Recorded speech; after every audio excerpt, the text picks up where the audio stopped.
बहुत समय पहले की बात है। जय सिंह नाम का एक राजा था।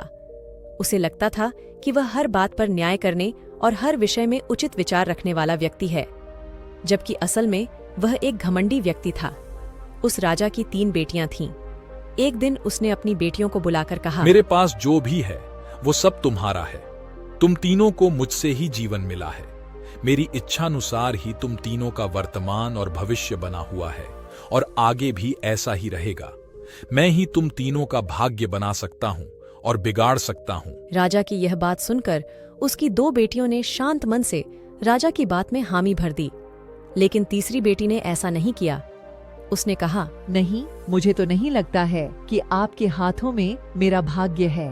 हर इंसान अपना भाग्य खुद बनाता है। राजा यह सुनते ही गुस्से में आ गया।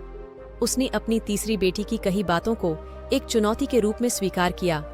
उसने खुद को अपनी तीसरी बेटी के सामने सही साबित करने की ठान ली और उसे जेल में बंदी बना दिया। इस वजह से राजा की तीसरी बेटी कई सालों तक जेल में ही बंद रही। राजा और उसकी बाकी की बेटियां राजसी जीवन जीते रहे। राजा मन ही मन सोचता है कि यह मेरा ही हुक्म है, जो मेरी जिद्दी बेटी जेल में कैद है। लोगों को भी यही लग रहा होगा कि राजा का ही हुक्म है, जो उसकी बेटी को ऐसा भाग्य मिला है। उसकी प्रजा के लोग भी यही सोचते थे। उन्हें लगता था कि राजा की तीसरी बेटी ने जरूर कोई गलत कार्य किया होगा, तभी उसे जेल में कैद करके रखा गया है, वरना कोई भी पिता अपनी बेटी के साथ भला ऐसा क्यों ही करेगा।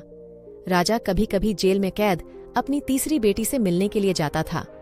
उसकी बेटी बहुत कमजोर हो गई थी, लेकिन अभी भी उसके विचारों में कोई बदलाव नहीं आया था। मगर राजा अपनी कमजोर होती बेटी की हालात और नहीं देख पा रहा था। एक दिन उसने अपनी तीसरी बेटी से कहा, इस तरह से तुम्हारा जिद करना मुझे बहुत गुस्सा दिला रहा है। अगर तुम इसी तरह मेरी आंखों के सामने रही तो गुस्से में मैं न जाने क्या कर बैठूंगा।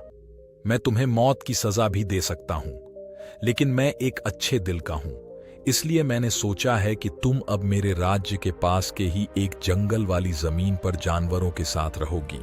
उस जंगल में सिर्फ उन्हीं लोगों को रखा जाता है जो मेरे आदेश का पालन नहीं करते। तुमने भी अपनी जिद की वजह से मेरी बात नहीं मानी, इसलिए तुम भी अब वहां मौजूद लोगों के साथ अपना पूरा जीवन काटोगे। इसके बाद तीसरी बेटी को उस जंगल की जमीन पर रहने के लिए भेज दिया गया। वहां वह फल और सब्जियां खाने और एक गुफा में रहने लगी। उसके पास पीने के लिए झरने का पानी और ठंड से बचने के लिए सिर्फ सूरज की धूप का ही सहारा था। वहां की खुली हवा में रहते हुए और फल फूल खाते खाते वो जल्द ही पूरी तरह से स्वस्थ हो गई। उसने वहां पर खेती करना भी शुरू कर दिया। गुफा को उसने घर की तरह सजा लिया था और खुशी खुशी वहीं रहती थी। एक दिन वहां पर एक सुंदर युवक आ पहुंचा। उसे देखते ही देखते राजा की तीसरी बेटी से प्रेम हो गया और दोनों खुशी खुशी वहीं रहने लगे। उस जंगल में उन दोनों के अलावा और भी कई लोग रहते थे, जिनकी मदद से उन्होंने उस जंगल को एक शहर के रूप में बदल दिया।